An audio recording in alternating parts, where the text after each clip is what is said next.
Labdien! Mani sauc Gita Dukaļska, un vairums jūs mani zinat kā dziedātāju šlāgermūzikas pasaulē, bet esmu pieņēmusi jaunu izaicinājumu un sāku darbu kā raidījuma vadītāja Jēkabpils Radio 1.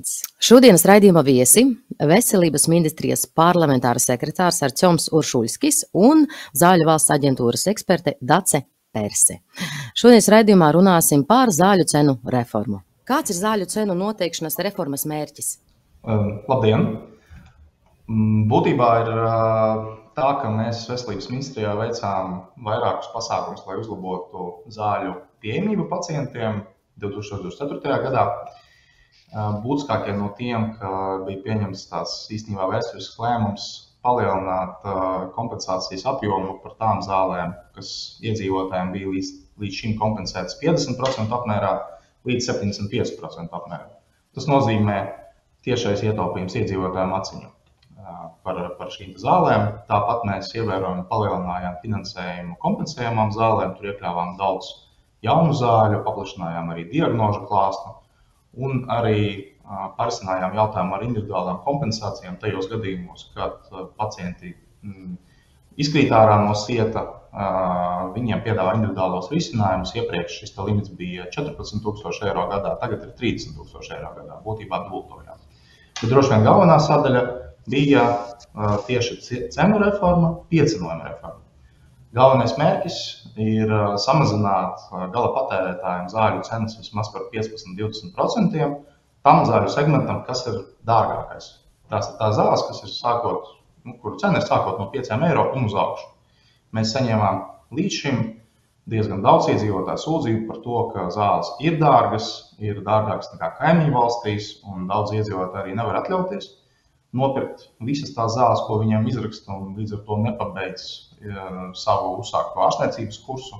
Dažreiz arī ielaiž savas slimības, un tā arī bija īstenībā galvenā motivācija, lai visas šīs izmaiņas veiktu. Tie ir diezgan lieli ieguldījumi no valsts puses, arī finansiāli ieguldījumi, lai mēs arī to pašu kompensācijas apjomu varētu palielināt.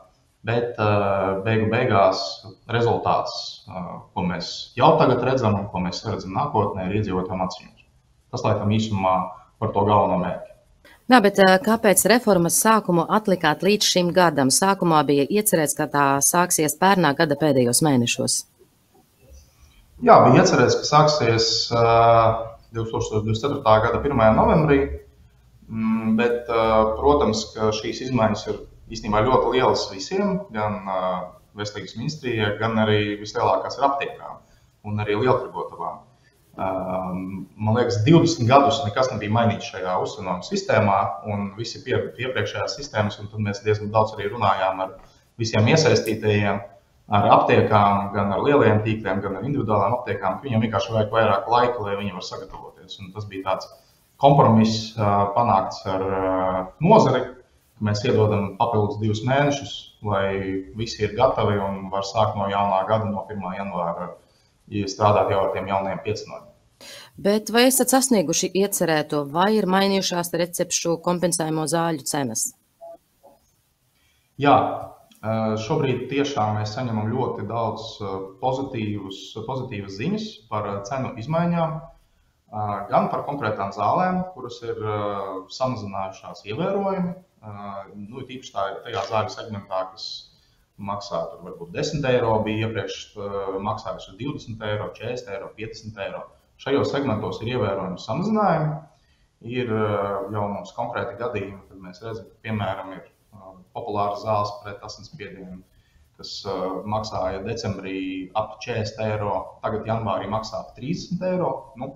Parēķiniet paši, ja pacients ir hrons un viņam šīs zāles jālieto katru mēnesi, viņš mēnesī tikai uz vienām zālēm ietaupa gandrīz 10 eiro. Un tāpat arī skatāmies arī tā kompleksi, jo bieži vien ir tādas situācijas, tīpaši, kad ir hronisks pacients, piemēram, ar sirds un asinsvadu slimībām, kas mums ir Latvijā visizplatītākā slimība. Viņam tas zāļu grozs ir plašs, viņš parasti lieto, atkarībā no diagnozes un blakus diagnozēm, 5, 7, dažreiz 10 zāles, mana vecmama, piemēram, 11 lieto, viņa arī tas pats. Un tad, attiecīgi, jārēķina tas iegums uz visu grozu, un mēs jau arī saņēmām no vairākiem pacientiem arī ziņas, ka, piemēram, viņiem samazinājums ir no ikmēneša 100 eiro uz ikmēneša 75 eiro, kas ir tiešām milzīgs iegūms maciņam, un cilvēki var izlietot to naudu citviet. Bet jāatzīmē arī tas, ka mēs īstenībā dzīvojam pie jauniem pieciem tikai 2 nedēļas. Tā kā es domāju, mēs varēsim tā jau konkrētāku analīzi izvērst varbūt pēc kāda mēneša, 2, kad mazliet tā sistēma nostabilizēsies un būs arī skaidrāks, vairāk arī datu būs par visām zālēm. Kāds ir pacientu un valsts ietilpījums reformas rezultātā? Atkal, es domāju, agri par to spriest. Mums ir jāpanalizē dati vismaz par kaut kādiem 2-3 mēnešiem, lai mēs varētu saprast, cik tieši tas ir liels. Es domāju, precīzi pacientu ietaupījumu sarēķināt ir sarežģīti, katram sava individuālā situācija, bet mēs jau tagad redzam, ir daži medikamenti, kas samazinājušies pat par 30%. Tas nozīmē, tas ir tas praktiskais pacienta ietaupījums no šīs konkrētās zāles. Un arī ir vēl viena tāda diezgan svarīga detaļa šajā reformā. Mēs ieviesām arī tādu principu, ka zāļu cenām ir jābūt salīdzinātām ar cenām Lietuvā un Igaunijā. Un tas nozīmē, ka arī tās ražotāji deklarē tās cenas. Tad, kad ražotājs sāk iziet uz tirgu, viņam jādeklarē savu cenu. Un vēl joprojām ir tās zāles, kas bija deklarētas pagājušajā gadā ar augstāku cenu, nopirktas decembrī, bet vēl neiztirgotas. Tas nozīmē to, ka vēl joprojām dažās aptiekās šīs zāles tirgojas par pagājušā gada cenām, bet parasti aptiekas neveido liels uzkrājums. Parasti tas uzkrājums ir varbūt 2-3 nedēļas, varbūt mēnesis, kas praktiski nozīmē, ka vēl pēc pāris nedēļām, droši vien jau februārī, būs atsevišķa zāļu grupa, kas paliks vēl vērtāks, jo viņas sāks iepirkt jau tagad janvārī un jaunajā sistēmā, un tas nozīmē, ka būs vēl kaut kāds taustāms cenas samazinājums kaut kādai zāļu grupai redzams pēc pāris nedēļām. Līdz ar to mēs to tādu plašāku analīzi tiešām redzēsim mazliet vēlāk. Tagad ir vēl tādi pirmās emocijas, pirmie secinājumi šobrīd. Zāļu tirgotāji draudēja, ka reformas dēļ no aptiekām varētu pazust virkne medikamentu, ko vairs nebūtu ienesīgi pārdot. Vai šie draudi ir piepildījušies un kādi ir patiesie cēloņi un sekas? Šobrīd mēs neredzam tādus signālus, ka tieši reformas dēļ ir kaut kādas izmaiņas zāļu pieejamībā. Tad droši vien arī Zāļu valsts aģentūras kolēģi varētu mazliet plašāk izskaidrot, bet būtībā tie pieejamības jautājumi, tas ir daudz plašāk nosacīti. Ja kaut kas notiek Vācijas tirgu, kur ir 80 miljoni iedzīvotāji un ļoti liels zāles tirgus, tas ietekmē visus pārējos Eiropā. Vai arī kaut kas notiek ar loģistiku, jo ir arī daudzas zāles, kas ir ieviestas no citām valstīm, no ASV, piemēram, vai no Indijas, vai no Ķīnas, vai vēl no kaut kurienes, tas arī ietekmē to zāļu pieejamību, tāpat kā kaut kādas problēmas ar ražošanu. Tieši ar reformu saistītas varbūt pagaidām vēl mēs neredzam, bet tā ir protams, viena lieta, ko mēs dzirdam un mēģinam arī monitorēt. Bet šobrīd tādu signālu pagaidām vēl nav. Šeit mēs varētu arī uzklausīt Daces viedokli. Jā, labdien visiem! Varu pievienoties veselības ministrijas pārstāvja teiktajam, ka šie zāļu piegādes pārtraukumi ik pa laikam ir novērojami, tas ir neizbēgami. Tāpat varu arī apliecināt, ka saistībā ar jauno zāļu cenu veidošanās modeli šobrīd tiešām nav novēroti signāli. Zāļu valsts aģentūra regulāri seko līdzi situācijai tirgū. Mēs sekojam, saņemot signālus, kas varētu liecināt, ka kādas zāles nav pieejamas, tad mēs meklējam alternatīvus veidus.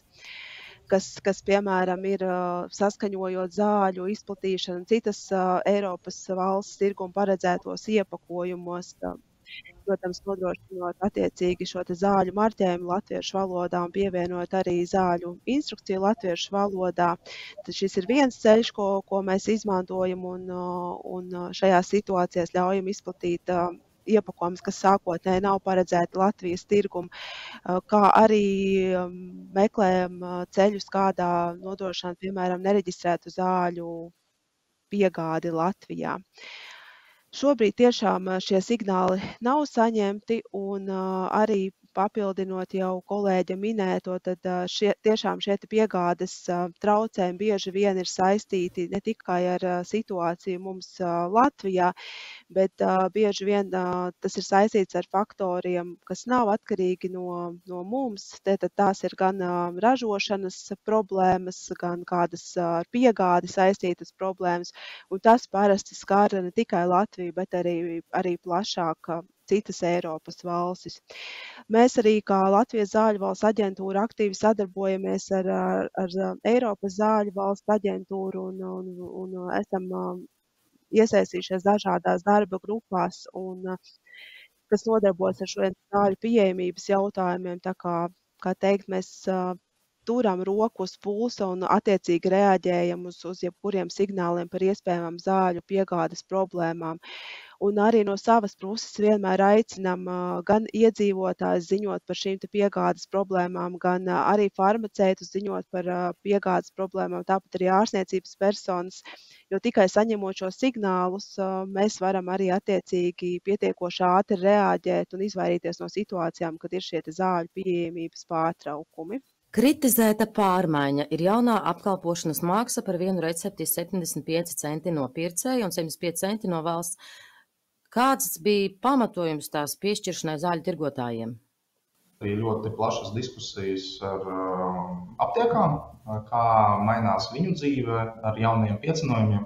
Jo būtībā tā galvenā izmaiņa droši vien tirgotājiem, gan tiem, kas piegādā tā saucamām lieltirgotavām, kas nodrošina loģistiku no ražotāju uz aptieku.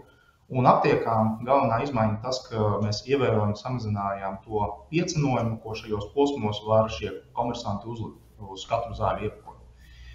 Un, protams, bija arī tā diskusija, kas notiek ar mazajām aptiekām vai aptiekām tajās vietās, kur tā konkurence nav tik liela, kur varbūt viena aptieka uz apdzīvotu vietu vai pāris aptiekas uz apdzīvotu vietu.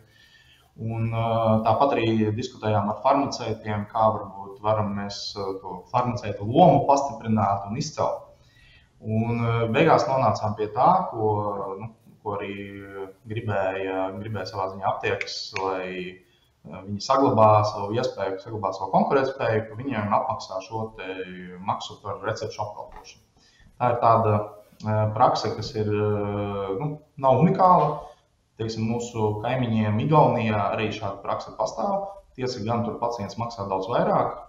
Pacients samaksā par katru recepti 2,50 €. To pilnu summu. Mūsu gadījumā pacients samaksā 75 centus. Un vēl 75 centus piemaksā valsts aptiekai. Tas nozīmē, ka aptieka saņem par vienu recepti €1,50. Un, lai īpaši parūpētos par tām aptiekām, kuras ir mazākās vietās, valsts piemaksa ir vēl lielāka. Valsts samaksā €1,75 un pacients samaksā 75 centus. Būtībā jā, tas ir tāds arī viens no risinājumiem, kas mums ir panākts sarunu rezultātā. Jā, viņš ir, par to mēs arī saņemam daudz jautājumus. Tiesa gan vēl jāatzīmē to, ko varbūt daudz nepamanīja. Būtībā šī maksa par recepšu apkalpošanu jau iepriekš ir bijusi Latvijā. Tām receptēm, kas ir iekļautas kompensējamo zāļu sarakstā, jau iepriekš pacients maksāja 71 centu, praktiski to pašu. Bet tas varbūt čekā neparādījās izteikti, kāds parādās tagad. Jo tāpēc būtībā mēs varam pateikt, ka tiem pacientiem, kas saņem kompensējumās zāles, pēc būtības nekas nav mainījies. Kas ir nācis klāt, tā ir šī maksa par recepti, arī to recepti, kas nav kompensējamo zāļu sarakstā. Bet jāsaka, ka tām zālēm, kas ir 5 € un virs tām, arī ar šo pacienta piemaksu, arī šiem 75 centiem, tas iegums maciņam ir acīm redzams. Mēs esam ierēķinājuši arī šo izdevumu tajos -20% no cenas, ko mēs gribējām sasniegt. Jā, bet iedzīvotāju saštums pašlaik ir ļoti milzīgs. Zāļu cenas aptiekās jau ir ļoti augstas un ir neizpratne, kāpēc ir jālien atkal iedzīvotāju maciņos, lai izlāpītu kādu budžeta caurumu. Un vai vispār tie budžeta caurumi ir, iedzīvotāji to nezina, bet atkal tiek ņemts no iedzīvotājiem un tiek mierināti, esiet pacietīgi, drīz cenas zālēm samazināsies, kad iztirgosim iepirktos krājumus.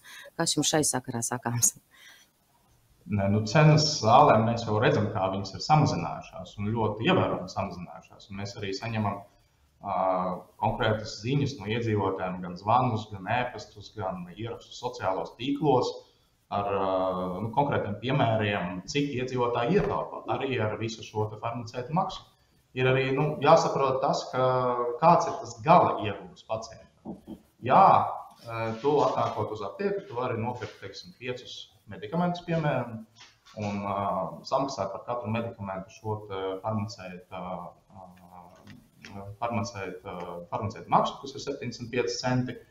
Vēl starp citu jāatzīmē tas, ja medikaments tiek lietots katru mēnesi, tad nav jāmaksā katru mēnesi. Izņem recepti uz 3 mēnešiem un samaksā par to vienu reizi. Tas nozīmē, ka tā jau maksa pārtot par 25 centiem.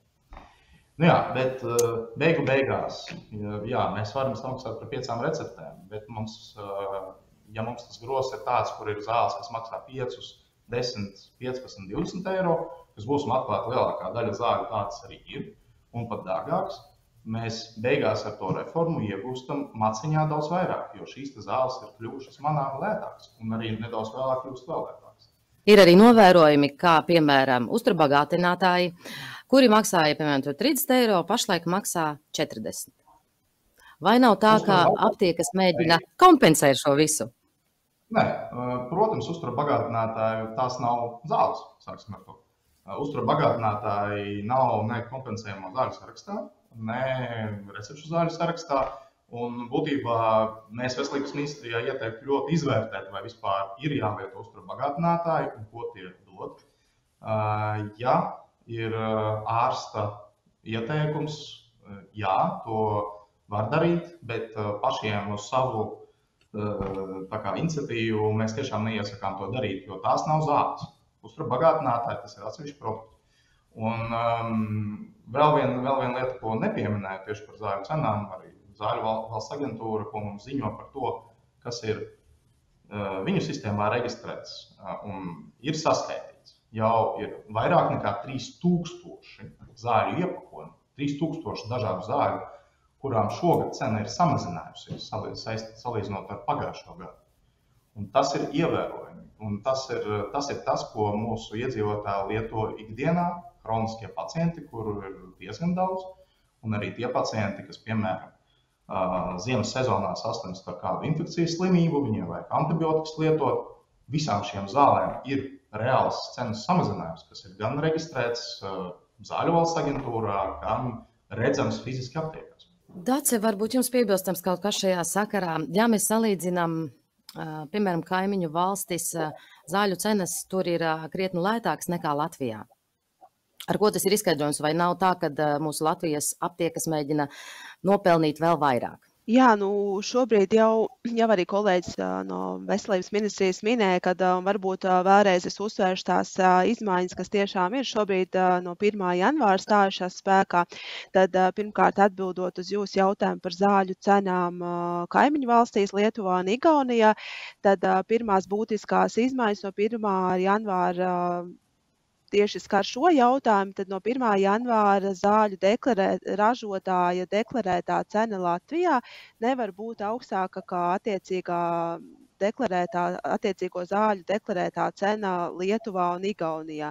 Tad šis ir tas pozitīvais moments, kas ļaus mums noregulēt attiecīgi šo zāļu cenu līmenī visās Baltijas valstīs. Ir arī jau konkrēti piemēri, kad tiešām zāles ir konkrēti bijis piemērs ar zālēm migrēnas ārstēšanai, kad tiešām ņemot vērā šo te prasību, ka zāļu cenām ir jābūt vienādām visās Baltijas valstīm, tad tieši šīm zālēm tā cena ir samazinājusies tiešām ievērojami gandrīz uz pusi. Protams, šeit vēlreiz vēlos atgādināt, ka pārējas posmā var būt aptiekā šie vecie krājumi, kas attiecīgi ir iepirkti līdz 1. janvārim, kur arī tad attiecīgi tā zāļu cena var būt augstāka, bet jau pēc veco krājumu pārdošanas tā cena būs zemāka. Un vēl paturpinot tad par to, varbūt kā tad vispār veidos tā zāļu cena, lai mums ir tā izpratne, tad principā pamatu veido šī ražotāja cena, ko ražotājs deklarē Zāļu valsts aģentūrā. Un, protams, mēs to nekādā veidā nevaram ietekmēt, izņemot šo te iepriekš minēto, ka tā nevar pārsniegt cenu Lietuvā un Igaunijā. Un tad pārējo šo cenu veido lieltirgotavas uztenojums, kas tiešām ir būtiski samazināts no 1. janvāra. Tad tā ir fiksēta summa, 50 eiro centi par vienu zāļu iepakojumu. Un arī aptiekas uztenojums zālēm no 1. janvāra ir fiksēts. Tas gan ir diferencēts, tad atkarīgs no zāļu cenas, bet arī tas ir konkrēti noteikts fiksēta summa, un tas arī ir būtiski zemāks nekā tas bija līdz šā gada 1. janvārim. Tā ir arī daļēji atbild uz jautājumu, kādēļ ir piemērota šīs pacienta līdzmaksājums aptiekā, šie 75 centi. Kā jau arī kolēģis no Veselības ministrijas minēja, tad šis ir ieviests, lai daļēji kompensētu to samazināto uzcenojumu, kas ir aptiekām, ja varbūt pat neprecīzi izteicos, lai kompensētu, kā jau kolēģis minēja, principā šis uzcenojums jau bija līdz šim arī iekļauts tajā zāļu uzcenojumā, tikai šobrīd viņš ir izdalīts atsevišķi. Un šeit varbūt tiešām vēlētos arī vērst tiešām to uzmanību un radīt par to izpratni, kad ieviešot arī šo te maksu par farmaceita pakalpojumu, mēs vēlamies uzsvērt arī, ka farmaceits arī ir tiešām pilnvērtīgs veselības aprūpes speciālists, un šobrīd vēl jau vairāk aicinātu tiešām pacientus izmantot šo iespēju saņemt farmaceita pakalpojumu, jo tiešām tā receptes apkalpošana nenozīmē tikai fiziska kaut kādu datu ievadīšanu kases sistēmā un teiksim, naudas paņemšanu no klienta, bet tā tiešām tas ir skaidrojošais darbs par pareizu zāļu lietošanu. Jo, protams, ārsts paskaidro pacienta, bet nereti tiešām šis pacients varbūt nesadzird to, un viņam ir nepieciešams atkārtot, izskaidrot. Tāpat farmaceits pastāsta par iespējamajām blakus parādībām. Piemēram, ir medikamenti, kas var izraisīt miegainību, vai kuriem ir tiešām būtiski tos lietot, piemēram, tukšā dušā, vai ievērot, ka ir konkrētas zāļu grupas, kuras nedrīkst lietot, piemēram, kopā ar piena produktiem, vai absolūti ir aizliegts lietot alkoholu, lietojot kādus medikamentus. Tāpat par pareizu zāļu uzglabāšanu. Ir ļoti, ļoti daudz būtiskas lietas, ko tiešām var sniegt farmaceits aptiekā. Un arī vēl papildinot šo te jautājumu, kas izskanēja par uzturu bagātinātājiem, tad arī, jā, pilnībā varu piekrist kolēģa teiktajam, ka tiešām pat uz uzturu bagātinātājiem ir arī šis uzraksts, ka uzturu bagātinātājs neaizvieto pilnvērtīgu uzturu, un tiešām ir ļoti jāizvērtē tie gadījumi, kad uzturu bagātinātāji ir tiešām nepieciešami lietot.